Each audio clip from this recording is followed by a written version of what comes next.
Hello everybody, welcome back to Screen Stars. I'm here today to bring you another Halloween season review, and it is for the cinema release Happy Death Day, a film that is basically a horror version of Groundhog Day, as we follow the character called Tree.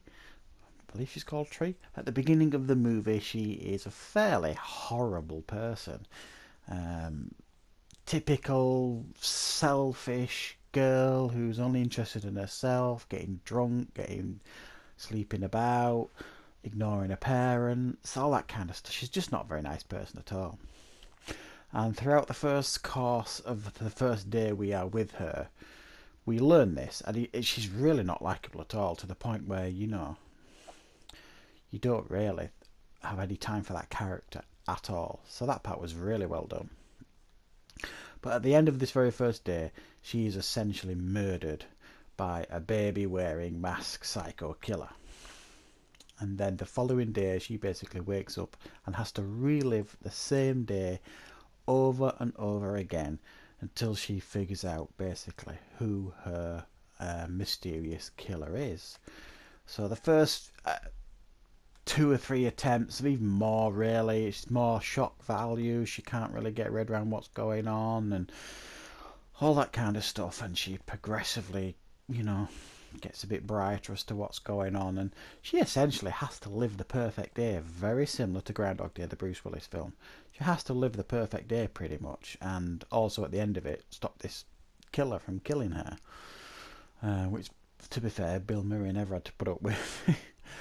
But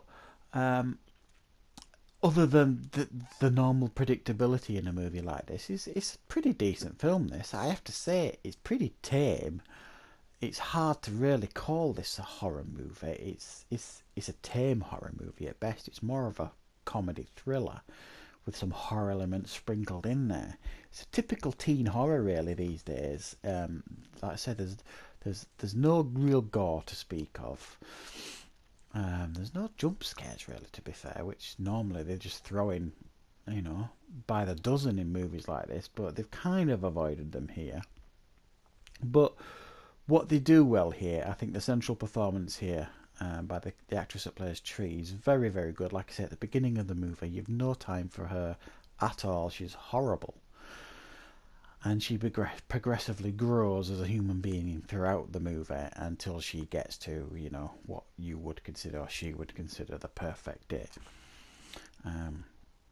There was a really quite a nice, I'm not sure you would call it a twist, but I remember feeling disappointment at one point when the reveal was given to you who the killer was, or who we are told the killer is.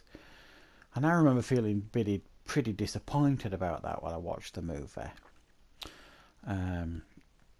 But it does manage to pull off a couple of surprises in this movie, which I really appreciated.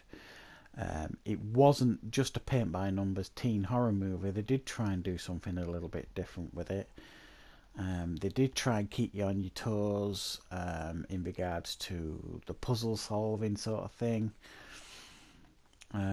And some of the tension building was done pretty well. I do think this is an half decent watch of a movie, but that's not to say that I think it's anything particularly special, because I don't. What I found hard to believe really, there was no explanation given as to why she kept reliving this day. It's her birthday, so there's no explanation given as to why she keeps reliving this day. Nothing at all. Which is fair enough. I mean, in movies like this, how do you explain it?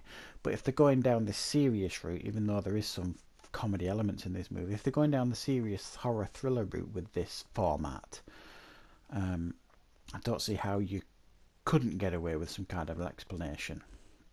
My understanding is that, and something what I've been reading, is they're intending on a sequel with this if it's successful, and the director has said that he will explain it away in the sequel. Well, I would quite like to have it to have been explained away in this one, because there's no explanation given, which, the more I thought about it, the more it got on my nerves really. I thought there would have been some, even if it was a ridiculous explanation, because let's be honest, what else kind of an explanation is it going to be? They should have given us something, but they didn't. Like I say, they didn't fully commit to the horror, which I thought was a bit of a mistake. I think if they'd have committed a little more to the horror elements, it would have worked even better. But other than that, I quite enjoyed this movie. I thought it was fun, but don't go in there thinking this is going to be a slasher fest, because it isn't really. But it is certainly a watchable, decent movie.